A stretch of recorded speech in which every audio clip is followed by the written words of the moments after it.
سلام، وقتتون بخیر باشه. معرفی محصول جدید پایان این دفعه متفاوت هستش، چون نیاز بود که خودم براتون کامل توضیح بدم و شاید عکس و فیلم گویای واقعیت کامل این محصول جدید نمیشد.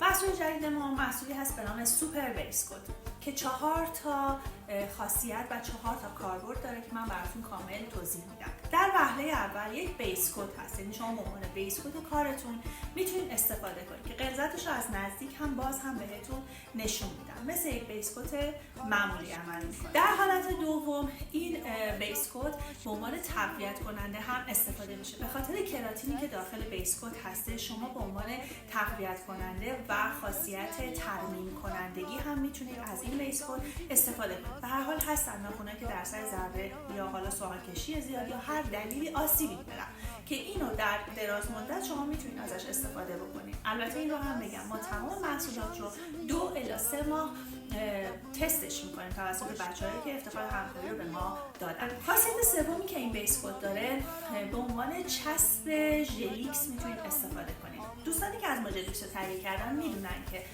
ژلیکس های پایان نیاز به چسب خاصی به عنوان بیس کد ندارن و از بیس کد های خود پایان که حالا بیس کد نرمال و بریانو داریم میتونید استفاده بکنید. ولی خب هستن عزیزانی که ژلیکس رو از ما تهیه نکردن و نیاز به بیس کد مخصوص ژلیکس دارن.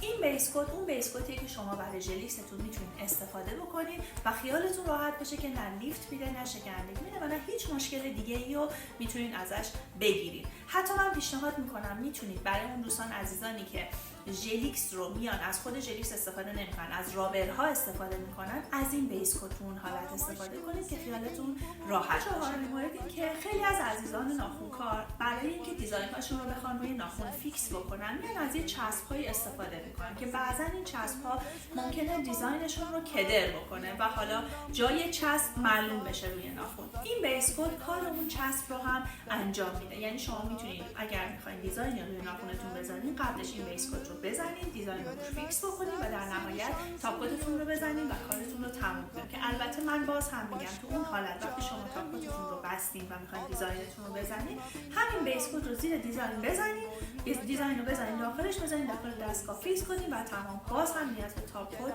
نخواهد داشت. این پیشنهاد ما به شما هست، به خاطر اینکه تمام چیزهایی که به شما گفتیم 2 تا 3 ماه تستش کردیم. به هر حال مبارکتون باشه این سوپر بیس جدید پایان.